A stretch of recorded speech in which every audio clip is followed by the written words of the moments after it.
Hi everyone, मैं ऋषि स्वागत करता हूं अपने यूट्यूब चैनल मैथ्स विद ऋषि में। तो बच्चों, आज के वीडियो में हम लोग क्लास 9th के चैप्टर नंबर 7 जो कि ट्रायंगल्स है उसके इम्पोर्टेंट ऑब्जेक्टिव क्वेश्चन को क्या करेंगे, डिस्कस करेंगे।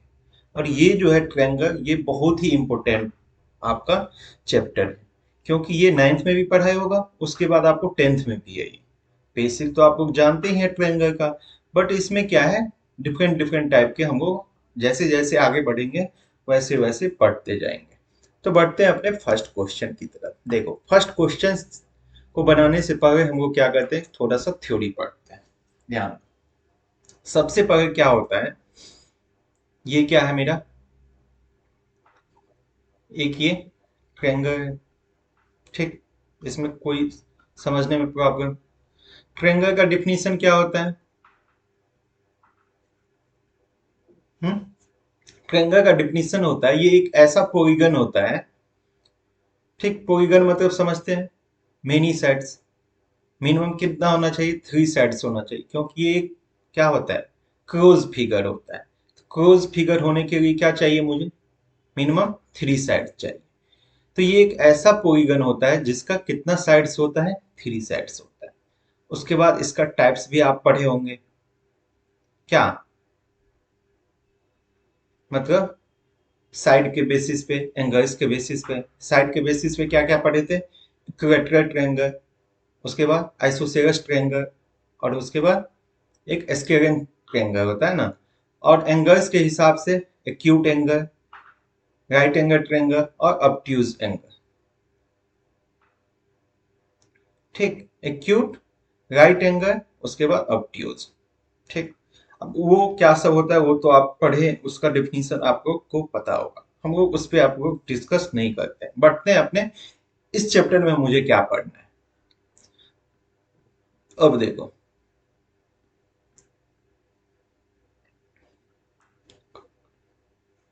इस चैप्टर में मुझे पढ़ना है कि दो ट्रायंगल कन्ग्रुएंट कब होगा। ठीक, देखो, कंपैरिजन करेंगे दो ट्रायंगल में। अब यहां पे देखो, सबसे पहले तो हम लोग जानेंगे कन्ग्रुएंट होता है क्या। देखो, ऐसा फिगर जिसका क्या हो, शेप एंड साइड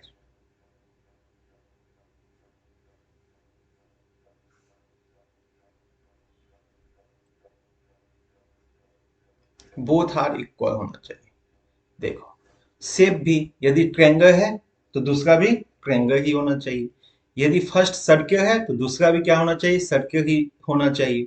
ठीक, फर्स्ट यदि स्क्वायर है तो दूसरा भी क्या होना चाहिए, स्क्वायर ही होना चाहिए। मतलब कंपेरिजन जो हम लोग करेंगे, कंपेयर जो करेंगे, सेम शेप का करेंगे। ऐसा नहीं करेंगे कि ट्रायंगल है तो सर्किल के साथ करेंगे, सर्किल है तो स्क्वायर के साथ करेंगे, ये नहीं है। शेप सेम होना चाहिए। यदि हम लोग ट्रायंगल में कर रहे हैं तो दूसरा भी ट्रायंगल ही होना चाहिए। यदि सर्किल में कर रहे हैं तो दूसरा भी सर्किल ही करना चाहिए। उसके बाद स्क्वायर में कर रहे हैं तो दूसरा भी स्क्वायर ही होना चाहिए। ठीक, इसका क्या होता है, शेप। और साइज भी इक्वल होना चाहिए। मतलब देखो, ये एक ट्रायंगल है, ये एक ट्रायंगल। ठीक, इसका नाम ए बी सी, उसके बाद इसका पी क्यू आर। दोनों शेप सेम है, ये ट्रायंगल है, ये भी ट्रायंगल है। अब कहोगे सर साइज कैसे पता करेंगे, इक्वल है कि नहीं। तो देखो, साइज इक्वल का कंडीशन होता है, बट यहाँ पे ये समझो कि यदि मैं एबीसी ट्रायंगल को पी क्यू आर पे रख देंगे तो वो दोनों क्या होता है, हो जाएगा, ओवरलैप हो जाएगा। एक ही तरह, मतलब एक ही तरीका के दिखाई देगा मुझे। ठीक, एक के ऊपर एक रख देंगे तो ये नहीं है कि कौन बड़ा है कौन छोटा है, ओवरलैप कट जाएगा वो। ठीक, सेम दिखेगा। तो वही होता है कि शेप एंड साइज इक्वल होता है, बोथ आर इक्वल होना चाहिए कन्ग्रुएंसी के केस में। ठीक, अब उसके बहुत सारे कंडीशन है कैसे वो कन्ग्रुएंट होगा दो ट्रायंगल आपस में, वो सब हम लोग आगे पढ़ेंगे। ठीक, यहाँ तक समझने में कोई प्रॉब्लम? मुझे इस चैप्टर में मेनली पढ़ना है कि दो ट्रायंगल जो होता है वो कन्ग्रुएंट कब होगा। अब हिंदी में इसको कहते हैं सर्वांग मतलब सब कुछ से मतलब समान होना चाहिए। ठीक, मतलब इसका मतलब ये हुआ कि ए बी जो है पी क्यू के इक्वल होना चाहिए, बी सी जो है क्यू आर के इक्वल होना चाहिए, और ए सी जो है ए सी जो है पी आर के इक्वल होना चाहिए, यदि ये दोनों आपस में कन्ग्रुएंट है तो।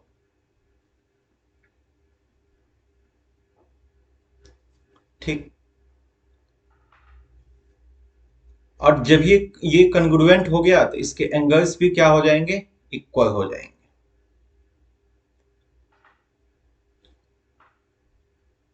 ठीक। यदि ये कन्ग्रुएंट है दोनों ट्रायंगल, तो उसके बाद आप क्या करोगे, इसके एंगल्स भी इक्वल हो जाएंगे, मतलब सब तरीका से ये इक्वल हो जाएगा। अब देखो,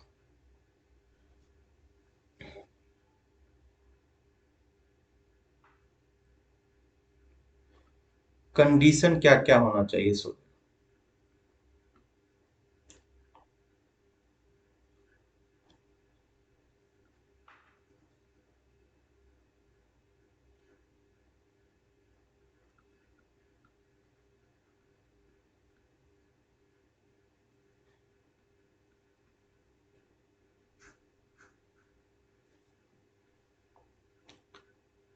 अब एक कंडीशन पढ़ने से पहले अब एक मैं देख मतलब और बताता हूँ, पढ़ना है मुझे ट्रायंगल के बारे में, थोड़ा सा इसको और भी पढ़ो। यदि देखो ये दो सर्कल ये कन्ग्रुएंट है कि नहीं, कैसे पता चलेगा, तो देखो ये सेंटर है, ये सेंटर है, ये सर्कल ए है, ये बी है। तो इसका यदि रेडियस ये 2 सेंटीमीटर है, तो इसको भी 2 सेंटीमीटर होना चाहिए। यदि 3 सेंटीमीटर कर देंगे तो ये बड़ा हो जाएगा ना, एक के ऊपर एक रखेंगे तो वो ओवरलैप करेगा नहीं करेगा, एक छोटा हो जाएगा एक बड़ा हो जाएगा। शेप तो सेम है बट साइज सेम नहीं है। तो ये यदि ऐसा केस हो जाएगा, ये इसका रेडियस 2 सेंटीमीटर है और इसका रेडियस मैंने कर दिया कितना, 3 सेंटीमीटर। तो इसका शेप तो सेम है बट ये कन्ग्रुएंट नहीं है। यहाँ पे हो जाएगा ए और बी, बट यहाँ पे जो है नहीं होगा। क्यों नहीं होगा, समझ में आया, क्योंकि एक छोटा है एक बड़ा है, मुझे चाहिए शेप भी सेम और साइज भी सेम, तब वो कन्ग्रुएंट होता है। ठीक। सर्कल के केस में पढ़ रही है। अब एक बात बताओ, स्क्वायर में भी जान लो। देखो ये स्क्वायर है, ये स्क्वायर है,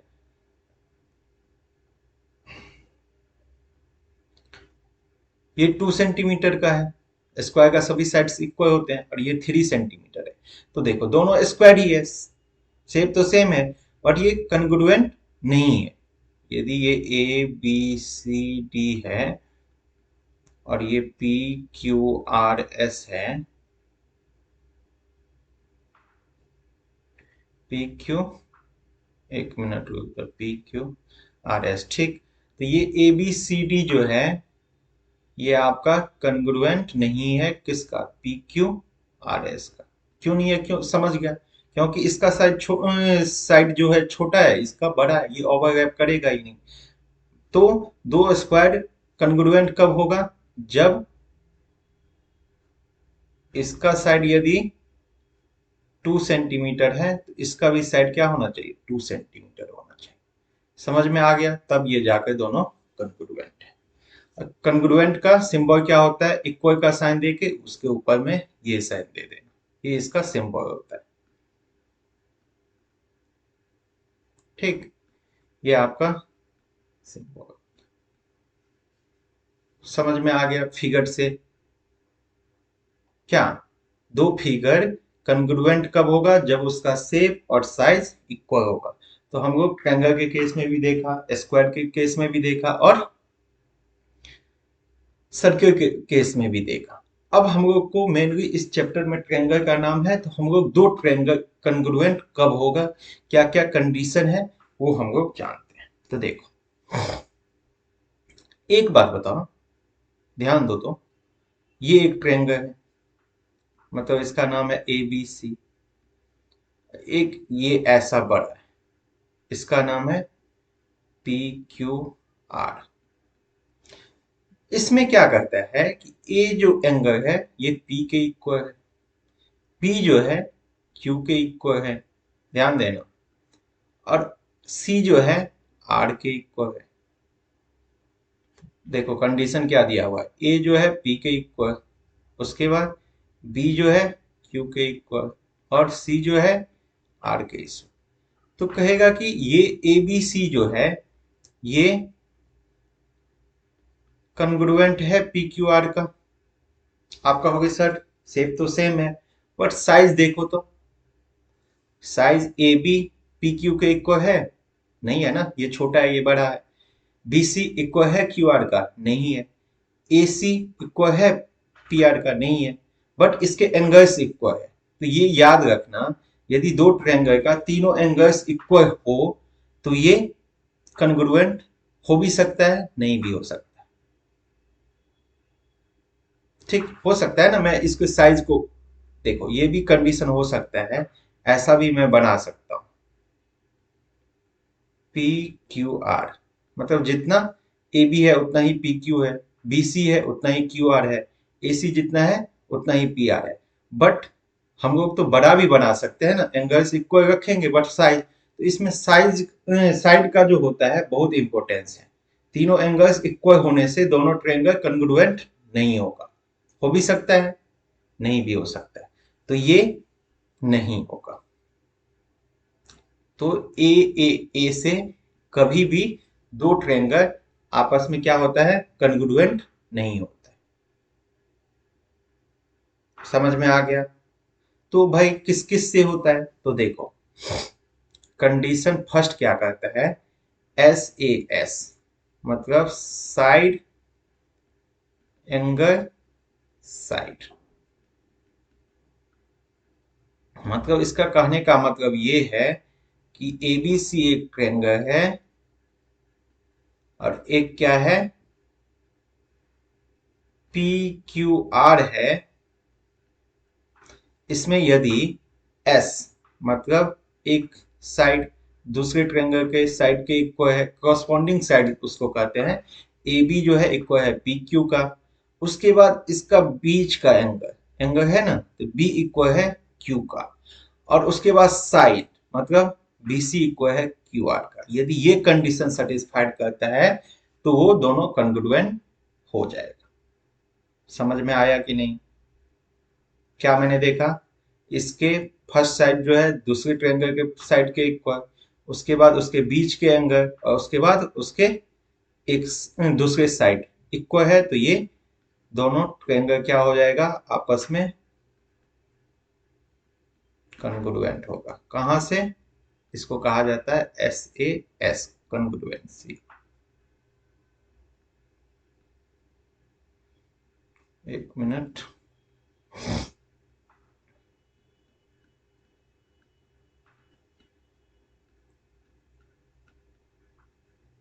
ठीक।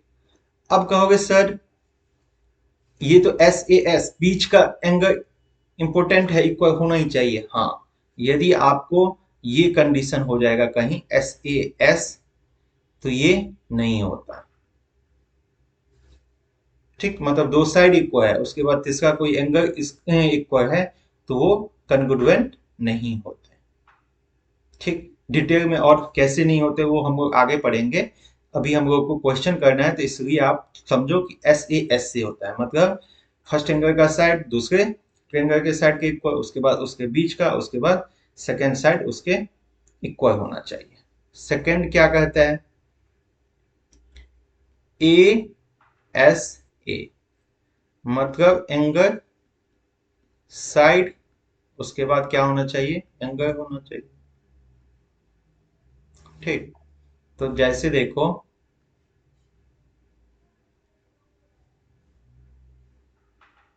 ये ए बी सी है, ये पी क्यू आर है, तो ये बी क्या है क्यू के इक्वल है, सी जो है आर के इक्वल है, और उसके बाद उसके बीच का एक साइड इक्वल, बीच का साइड इक्वल, तो ये क्या हो जाएगा, ट्रायंगल ए बी सी जो है वो कन्ग्रुएंट हो जाएगा किसका, पी क्यू आर का।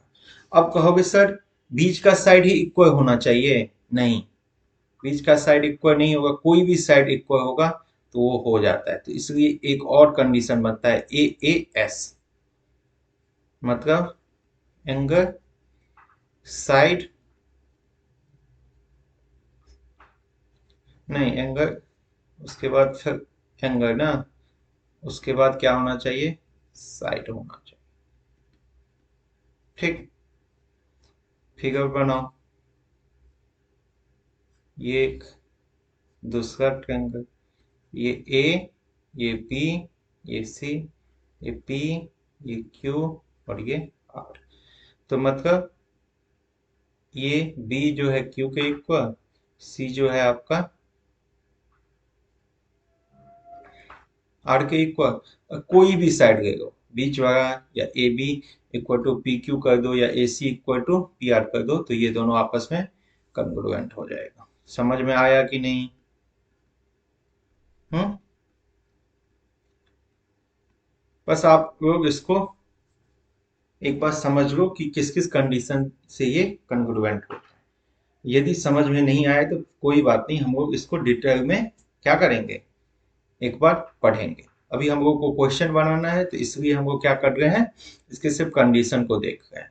और जब इसको सही से पढ़ेंगे तो खुद ब खुद समझ में आ जाएगा कि भाई तीन कंडीशन हमको चाहिए, तो वो कन्ग्रुएंट हो जाएगा। अब उसके बाद आ जाता है चौथा कंडीशन, क्या आ जाता है, अब देखो तीनों एंगल्स इक्वल था, हम लोग ने क्या देखा, कन्ग्रुएंट हो भी सकता है नहीं भी हो सकता है, क्योंकि बड़ा साइड कर दूंगा तो वो कन्ग्रुएंट नहीं होगा, हो सकता है ना, एक छोटा बनाया एक बड़ा बनाया, बट एंगल्स इक्वल ही होता है। बट यदि तीनों साइड इक्वल है तो वो कन्ग्रुएंट हो जाएगा, उसमें एंगल देखने की कोई जरूरत नहीं, यदि तीनों साइड इक्वल तो वो कन्ग्रुएंट हो जाएगा। जैसे देखो ये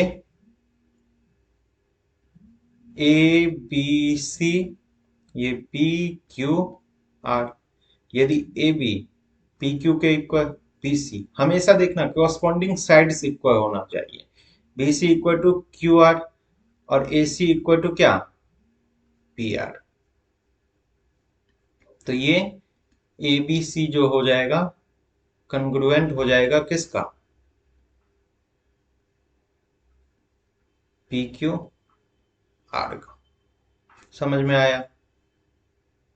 यदि साइड इक्वल है तीनों तो वो कन्ग्रुएंट हो जाएगा, क्योंकि आप एंगल्स खुद ब खुद इक्वल हो जाएंगे उनके, यदि साइड इक्वल है तो।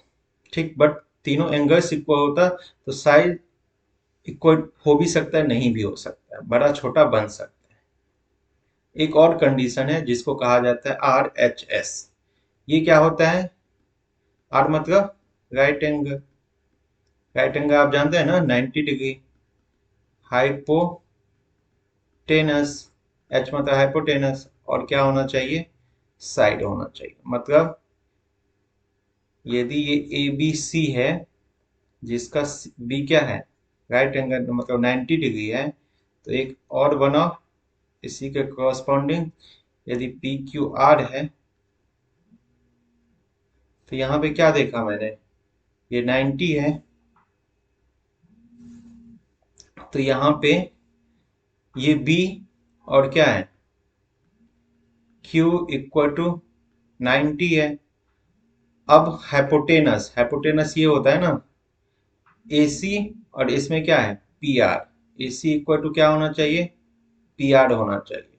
और क्या, एक कोई भी साइड्स, या A B equal to P Q हो, या B C equal to Q R हो। तो ए बी इक्वल टू हम लोग क्या करते हैं, पी क्यू कर देते हैं, इसमें ये फिक्स नहीं है कि कौन सा होना चाहिए, कोई भी साइड्स। तो ये दोनों ट्रायंगल क्या हो जाएगा, ए बी सी कन्ग्रुएंट हो जाएगा किसका, पी क्यू आर का।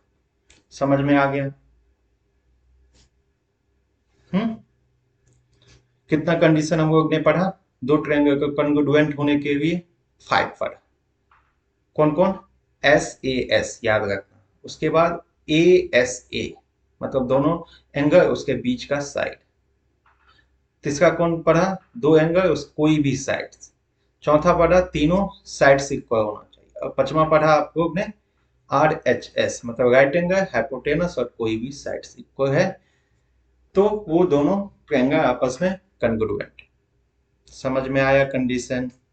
और ये हमेशा याद रखना, ए से तीनों एंगल्स इक्वल है तो वो कॉन्ग्रुएंट,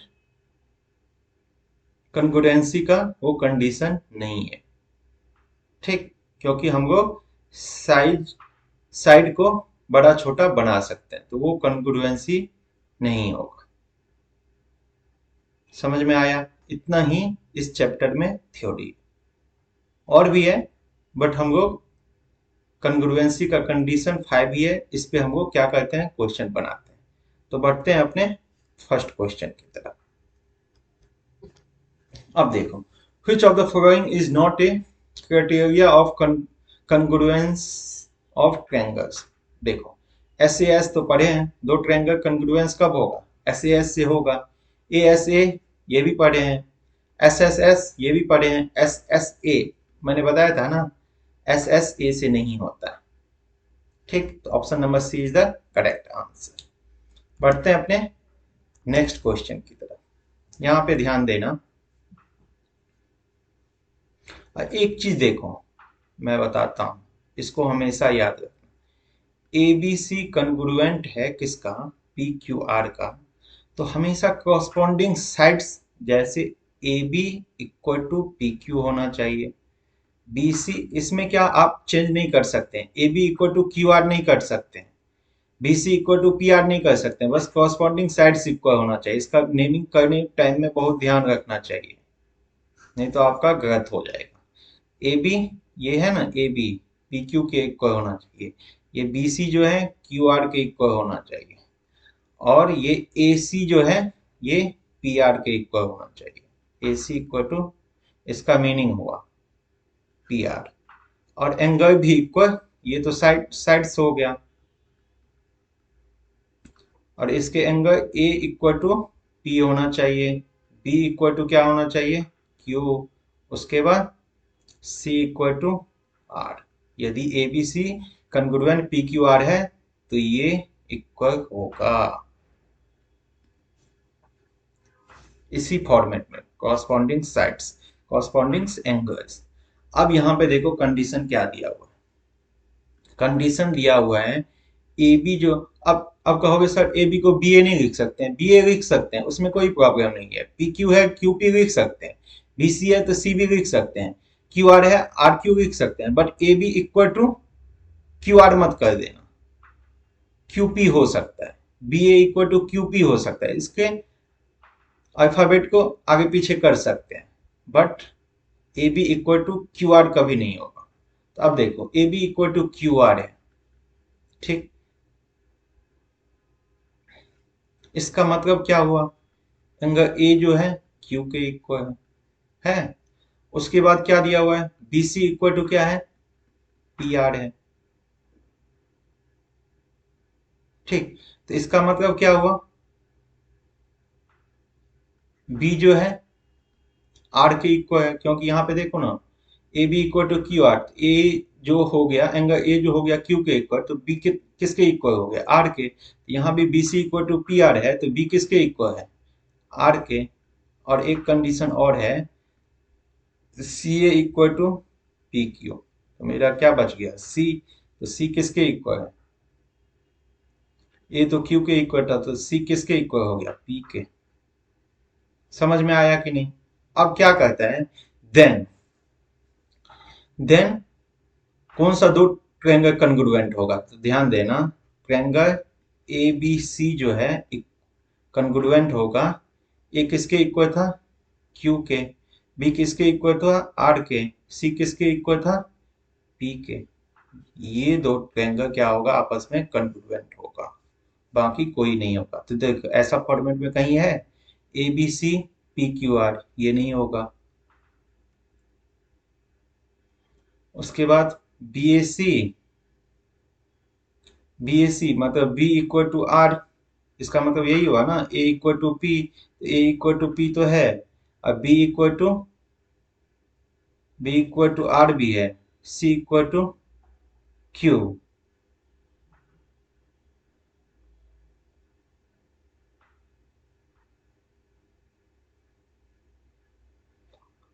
पी क्यू आर, देखो P Q R, P equal है बी के, तो P इक्वल टू बी के, तो ये तो होगा ही नहीं। अब देखो सी बी ए, मतलब angle C equal to P, ये सही है। B इक्वल टू क्या, R, ये भी सही है। और A equal to Q। Option number B is the correct answer. क्योंकि हम लोग इसको ऐसे लिख सकते हैं, देखो तो ये ए बी सी है, तो सी बी ए लिख सकता हूं ना,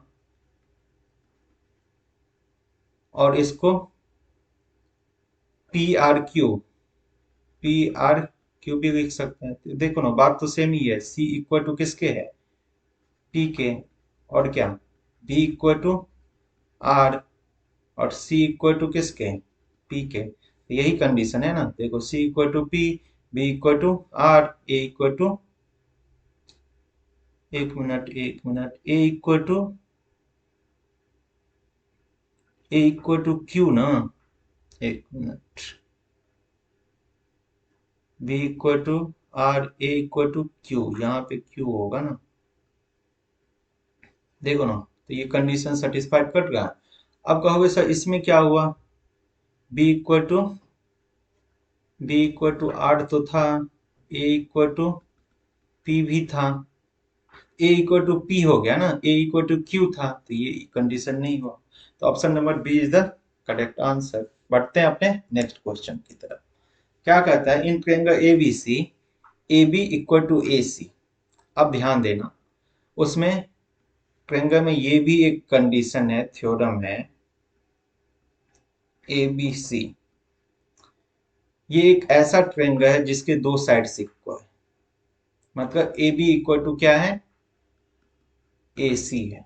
मतलब तो कैसा ट्रायंगल है ये, आइसोसेलेस ट्रायंगल है। तो आइसोसेलेस ट्रायंगल में क्या होता है, ये जो इक्वल साइड्स है इसके अपोजिट एंगल्स इक्वल होता है। मतलब ए सी का अपोजिट एंगल क्या, बी, और ए बी का अपोजिट एंगल सी। तो मतलब ए बी का सी और ए सी का अपोजिट एंगल बी। तो ये बी और सी आपस में क्या होगा, इक्वल होगा। यदि दो साइड्स इक्वल है तो उसके अपोजिट एंगल्स इक्वल होगा। और इसके अपोजिट भी सही होता है, वाइस वर्सा भी सही है, कि यदि कोई भी ट्रायंगल में दो एंगल्स इक्वल है तो उसके अपोजिट साइड्स इक्वल होंगे। मतलब angle B equal to angle C है, तो इसका मतलब ए बी इक्वल टू क्या है, ए सी। समझ में आया।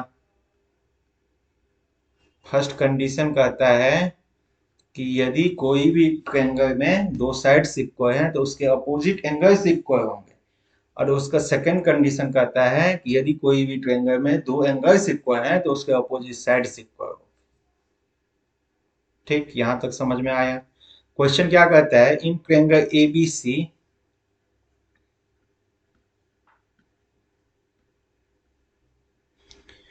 ए बी इक्वल टू क्या है आपका, ध्यान दें, ए बी इक्वल टू क्या है, ए सी। बी इक्वल टू क्या है, 50। तो सी मेरे से पूछ रहा है, तो आप एक बात बताओ, ए बी इक्वल टू क्या है, ए सी है।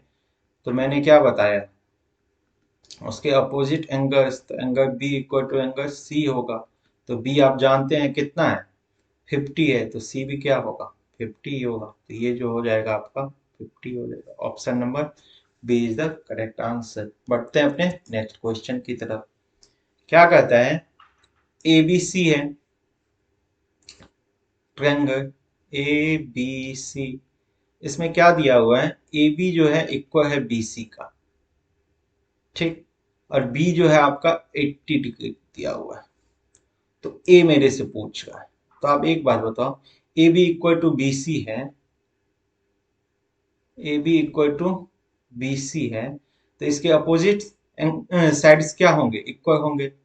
तो ए बी का अपोजिट क्या हुआ, एंगल सी, और ये बी सी का ए, तो सी इक्वल टू क्या, ए।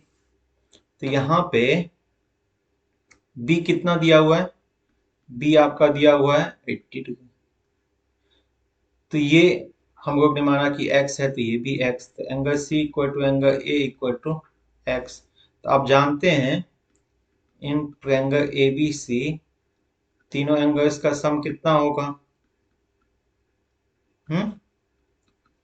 180 डिग्री होगा। यहाँ से ए कितना था x, बी 80, सी कितना x इक्वल टू 180। तो ये 2x इक्वल टू कितना 180 माइनस 80, तो ये 100, 2x इक्वल टू 100, तो x इक्वल टू कितना हो गया 100/2, तो x इक्वल टू 50। तो इसका मतलब आपका ए और सी जो हो जाएगा, angle A equal to angle C equal to कितना हो जाएगा 50 degree. Option number C is the correct answer. समझ में आया कि नहीं? बढ़ते हैं अपने नेक्स्ट क्वेश्चन की तरफ। क्या कहता है P Q are, triangle P Q R में पी क्यू आर, ठीक, आर जो है पी के, एंगल आर जो है पी के इक्वल, ठीक, और क्यू आर क्या है आपका, क्यू आर आपका 4 सेंटीमीटर दिया हुआ है, पी आर कितना दिया हुआ है 5 सेंटीमीटर दिया हुआ है। Then the length of P Q, तो देखो आपको दिया हुआ है आर जो है पी के इक्वल है, तो इसके अपोजिट साइड्स इक्वल होंगे। तो पी के अपोजिट साइड्स क्या होंगे, आर के अपोजिट क्या होंगे पी क्यू, और पी के क्या होंगे क्यू आर। तो क्यू आर दिया हुआ है, दिया हुआ है P Q equal to Q R, equal to Q R आपका दिया हुआ है ना 4 सेंटीमीटर, तो आपका पी क्यू भी क्या हो जाएगा 4 सेंटीमीटर। तो option number A is the correct answer. समझ में आया? बढ़ते हैं अपने नेक्स्ट क्वेश्चन की तरफ।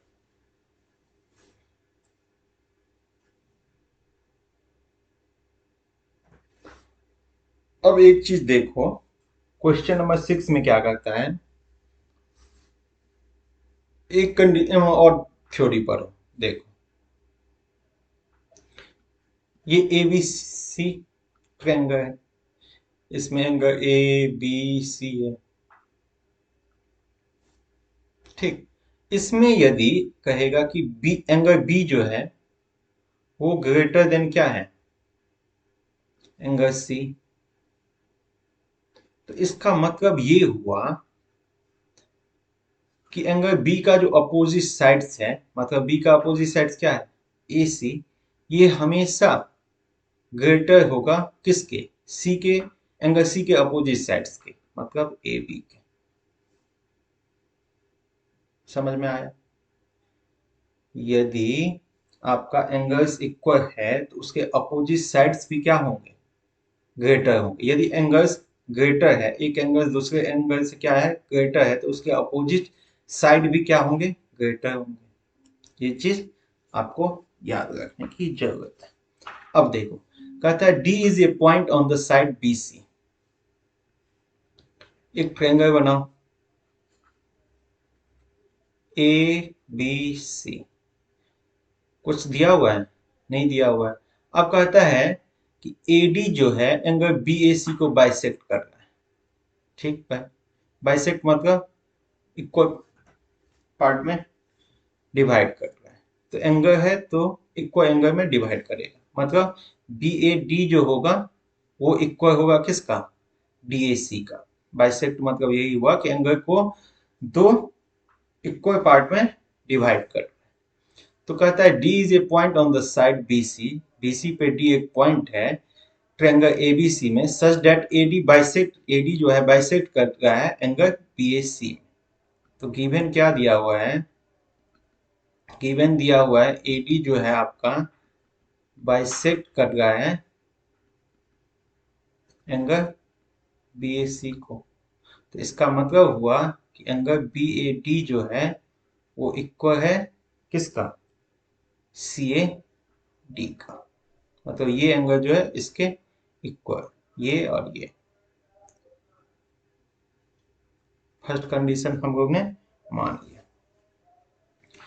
अब ध्यान दो, तो इसमें कंडीशन पूछ रहा है कि B D equal to C D होगा, कि बी ए ग्रेटर देन क्या होगा, B A greater than B D होगा, मतलब ये बी ए बी डी से ग्रेटर देन होगा, या बी डी ग्रेटर देन होगा बी ए का, ए मतलब ए बी या बी ए का, सी डी क्या होगा, ग्रेटर देन होगा सी ए मतलब ए सी का। ये कंडीशन आपको दिखाना है कि कौन सा सही होगा।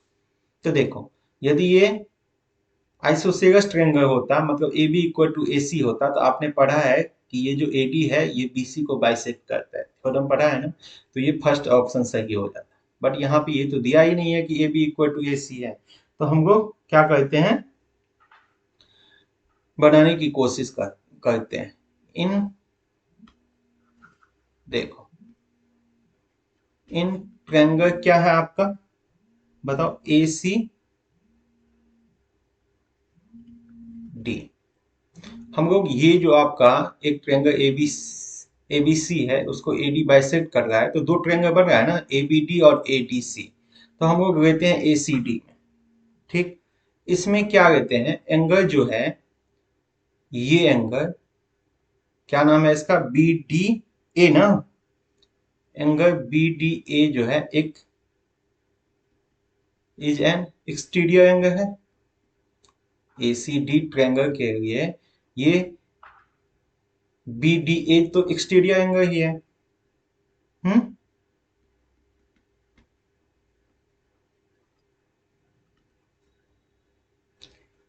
तो इसका मतलब ये हुआ कि ये जो बी डी ए होगा, ये एंगल ग्रेटर देन होगा किसके, एंगल सी ए डी का। इसको कंडीशन दो, मतलब ये एक्सटीरियर एंगल जो होता है अपोजिट इंटीरियर एंगल से क्या होता है, बड़ा होता है। तो इसको आप लिख दो लैंग्वेज में, एक्सटीरियर एंगल जो होता है वो ग्रेटर देन होता है इंटीरियर अपोजिट एंगल।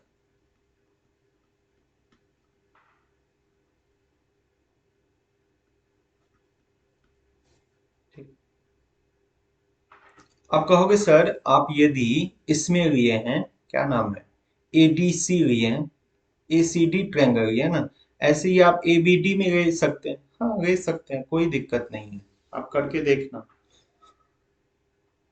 ठीक, यहाँ पे आ गया। अब एक बात बताओ, ये B D A greater than C A D किसके इक्वल था, बी ए डी का इक्वल था फ्रॉम इक्वेशन वन, तो हम लोग इसको बी ए डी लिख दें फ्रॉम इक्वेशन वन। तो अब एक बात बताओ, बी डी ए, ये जो आपका बी डी ए है, इसके अपोजिट साइड्स क्या होंगे, मैंने अभी बताया हूं ना, यदि एंगल इक्वल है दूसरे एंगल से, तो उसके अपोजिट साइड्स भी ग्रेटर देन, इक्वल नहीं है ग्रेटर देन है, यदि एक एंगल दूसरे एंगल से ग्रेटर देन है तो उसके अपोजिट साइड्स भी ग्रेटर होगा। तो बी डी ए का अपोजिट साइड्स क्या है, बी ए है, ये ग्रेटर देन होगा, बी ए डी कहाँ है, B A D, B A D इसके अपोजिट साइड्स क्या है, बी डी के, तो हो गया कंडीशन। अब देखो, इसका मतलब ये हुआ कि आपका बी ए मतलब ए बी जो है ग्रेटर देन होगा बी डी से, कहीं है कंडीशन, देखो option number B is the correct answer. B D तो कभी भी ए बी से या बी ए से बड़ा नहीं होगा, सी डी जो है, सी डी जो है ये भी बड़ा सी ए से नहीं होगा। ये कंडीशन यदि देता कि ए सी जो है ग्रेटर देन है सी डी से, तो वो कंडीशन सही हो जाता, बट वो कंडीशन दिया ही नहीं है। अब यदि ए बी डी ट्रायंगल लेते तो ये कंडीशन आ जाता कि ये जो आपका है ए सी वो ग्रेटर देन है किससे, सी डी से। जब आप इन ट्रायंगल किस में जाते हैं, इन ट्रायंगल मैं बता ही देता हूँ, इन ट्रायंगल किस में जाते हैं, इसमें अभी तो किस में गए थे, ए सी डी में गए थे, यदि ए बी डी में जाते, ए बी डी में, तो ये कंडीशन आता कि सी ए जो है वो ग्रेटर देन है किससे, सी डी से, करके देख रहे हैं। तो ये भी नहीं प्रूव हो रहा है ना। यहाँ पे कंडीशन क्या दिया था, C D greater than C ए। तो सी डी का मतलब कभी भी बड़ा नहीं हो सकता है सी ए से, सी ए बड़ा होगा सी डी से। समझ में आया? अच्छा क्वेश्चन था। बढ़ते हैं अपने नेक्स्ट क्वेश्चन की तरफ। क्या कहता है 7 नंबर क्वेश्चन में, in in the given that triangle ABC जो है आपका, ध्यान देना, एबीसी जो है वो कन्ग्रुएंट है किसका, एफ डी ई का। ठीक, इसका मतलब क्या हुआ, मैंने बताया था ना, कॉरस्पॉन्डिंग साइड्स इक्वल है, मतलब ए बी किसके इक्वल है, एफ डी के, बी सी इक्वल है किसके, डी ई के, और ए सी इक्वल है एफ ई के।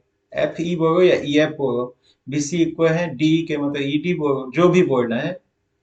अब उसके अल्फाबेट को आगे पीछे कर सकते हैं। और इसका ए जो होगा कन्ग्रुएंट है, तो एंगल ए जो है एफ के इक्वल होगा, बी जो है आपका डी के इक्वल होगा, और सी जो है आपका ई के इक्वल।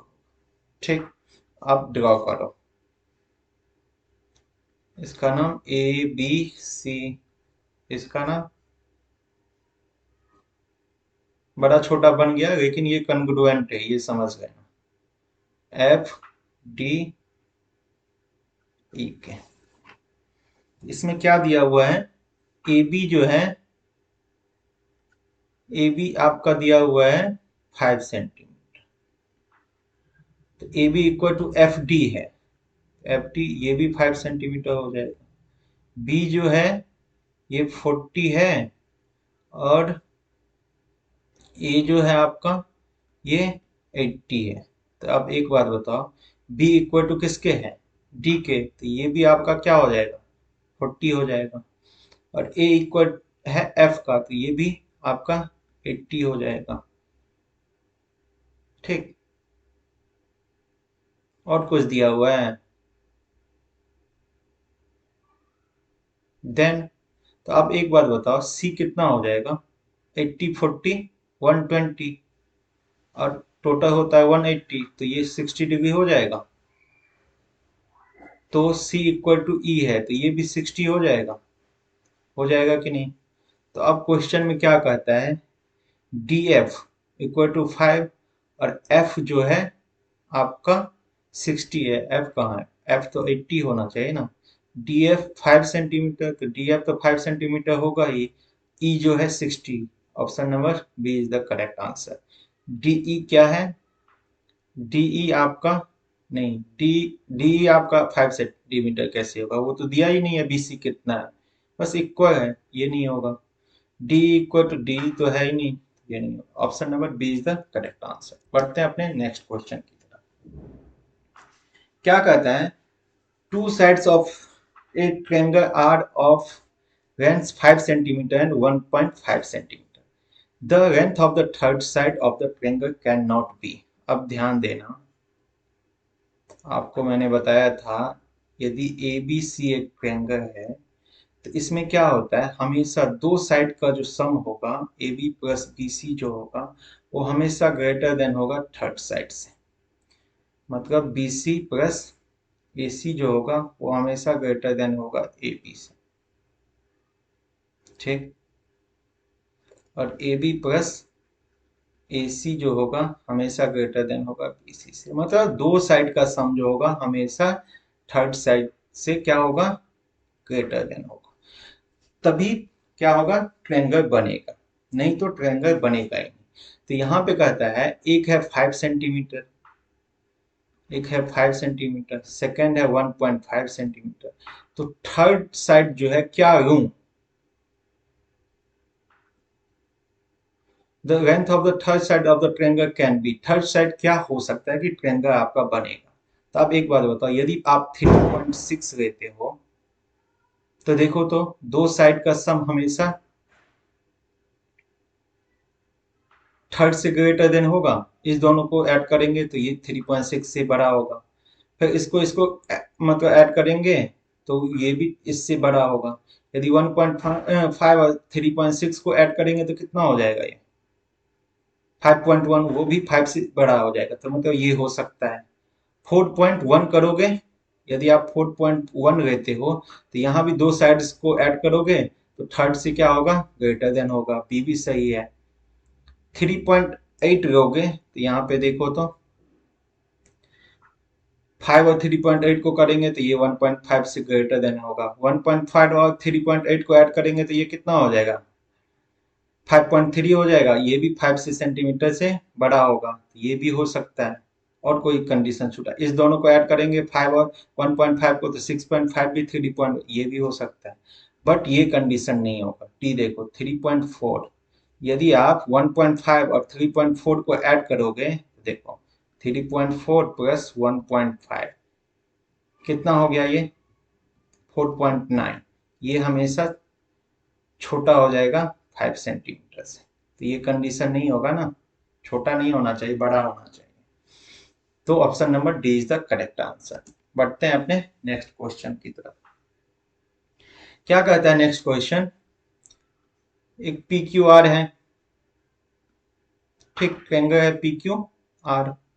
इसमें क्या कहता है, आर जो है ग्रेटर देन है क्यू से, मतलब एंगल आर जो है ग्रेटर देन है एंगल क्यू से। तो मैंने क्या बताया कि उसके अपोजिट साइड्स भी ग्रेटर देन होगा। तो आर का अपोजिट एंगल क्या, मतलब साइड्स क्या होगा, पी क्यू।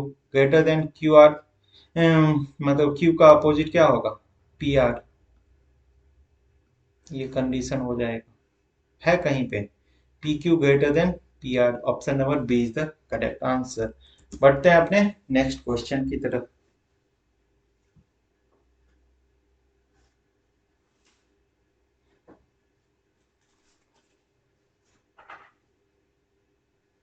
अब ध्यान से देखना क्या कहता है क्वेश्चन में। कहता है इन ट्रायंगल एबीसी,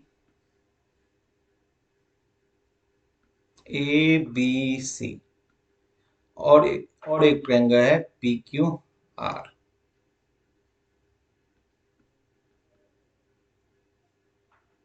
ठीक, एबीसी में क्या दिया हुआ है, A B equal to A C, A B equal to A C. A B equal to A C है तो इसका मतलब ये कैसा ट्रायंगल है, it is an isosceles triangle. दो साइड से इक्वल तो आइसोसेलेस ट्रायंगल हो जाए।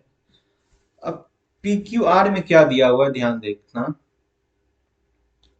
क्या दिया हुआ है, सी इक्वल टू पी, मतलब ये सी इक्वल टू क्या है, पी है।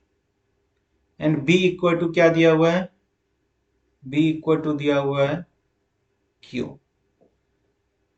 द टू ट्रायंगल्स आर, तब दो ट्रायंगल कैसा है। अब ध्यान देना, ये तो A B C isosceles triangle है। अब यहां पे दिया हुआ है बी, जो एंगल बी जो है इक्वल टू एंगल क्यू है, और एंगल सी जो है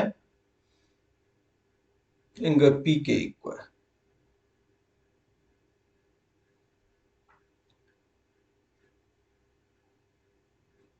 ठीक, अब एक बात बताओ, यहाँ पे आपका ए बी इक्वल टू ए सी था, तो इसका मतलब इसके अपोजिट एंगल्स भी इक्वल होंगे, मतलब angle B equal to angle C होगा। इसको इक्वेशन 1 मान लो। बट यहाँ पे एंगल क्या दिया हुआ है, B equal to angle C दिया हुआ है, या फ्रॉम वन से गिवन नहीं भी, गिवन तो दिया है A B equal to A सी, तो उस कंडीशन से हम लोग ने बी इक्वल टू सी किया। अब यदि बी इक्वल टू सी है तो इसको सेकंड मान लो, इसको थर्ड मान लो।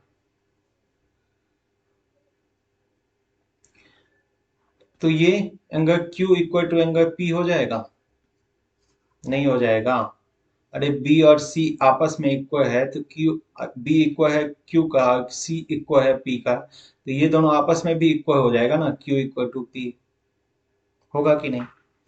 अब देखो Q इक्वल टू P है, ट्रायंगल पी क्यू आर में P इक्वल है Q का, तो Q का opposite P R equal to P का अपोजिट क्यू आर, होगा कि नहीं। ये भी कंडीशन पढ़े हैं ना कि यदि एंगल्स इक्वल हैं तो उसके अपोजिट साइड्स भी इक्वल होंगे, तो मतलब Q का ये और ये P का क्यू आर, ये दोनों आपस में, तो ये भी क्या है आपका, it is an isosceles triangle, क्योंकि इसका दो साइड्स इक्वल है।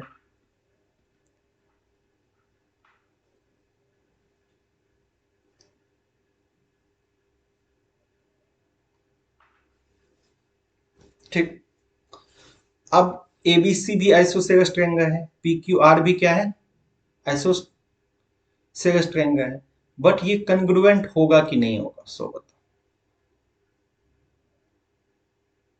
होगा। क्योंकि आप एक बात बताओ, दो एंगल्स, ये दो एंगल्स एबीसी के पी क्यू आर के दो एंगल्स के इक्वल है, तो थर्ड तो खुद ब खुद हो जाएगा ना, ए इक्वल टू आर के हो जाएगा। आप जानते हैं यदि कोई भी दो ट्रायंगल में क्या है, तीनों एंगल्स इक्वल है, तो वो कन्ग्रुएंट होगा भी, नहीं भी हो सकता है, क्या। तो option number A is the correct answer. ये कंडीशन आपने पढ़ा है, ए से दोनों ट्रायंगल कन्ग्रुएंट होगा, नहीं होगा।